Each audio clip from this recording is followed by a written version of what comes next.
Yes, exactly. Do you want to talk a little bit about the ending? Yeah, of course. It's, I mean, let's do it for fun. Well, so who out here, you know, when that white frame came up, who thought he, you know, died and that he was That's a good question. and then that he's been saved and is alive? Yeah, so it's this. Yeah.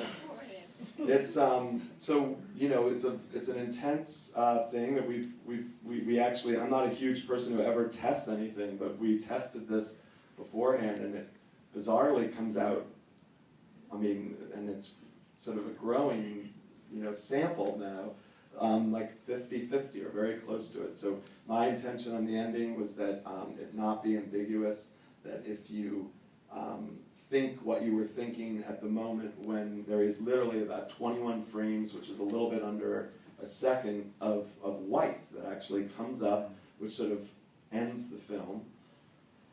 So my intention was that what you're feeling at that moment is the ending of the film, so that it's not ambiguous at all. And I didn't want it to be ambiguous for any one audience member.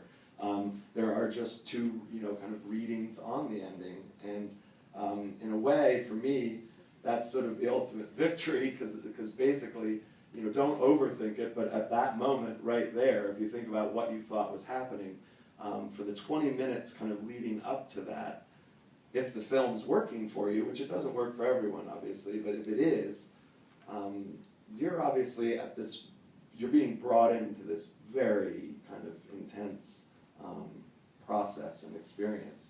And you know, I realized I was learning a lot about my own views on life and what's important about it and how I would like it to end,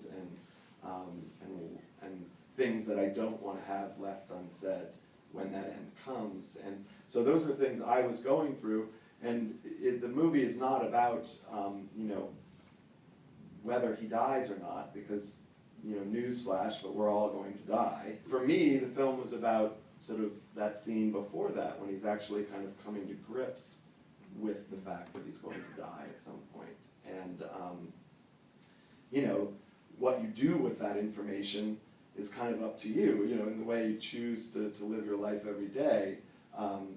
So the hope was that you know, you sort of learn something about your own views on this, because, you know, at that point it didn't feel like it needed to be written sort of one way or the other.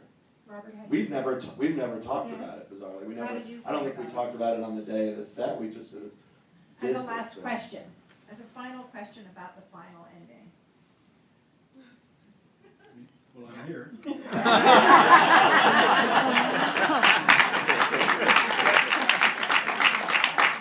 I really like what JC is saying. I just really like. I love the idea that even the ending could be left open to interpretation. I like that a lot.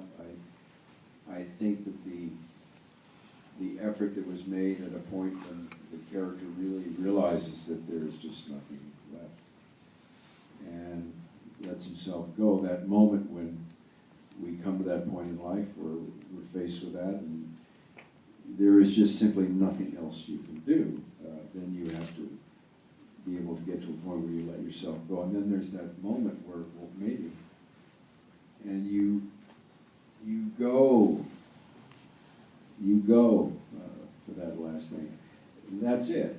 What happens, I didn't occupy myself with that. I just felt as an actor playing the role that what I was given was just a man moving towards it, and then the rest is the audience. And I think that JC hits it right.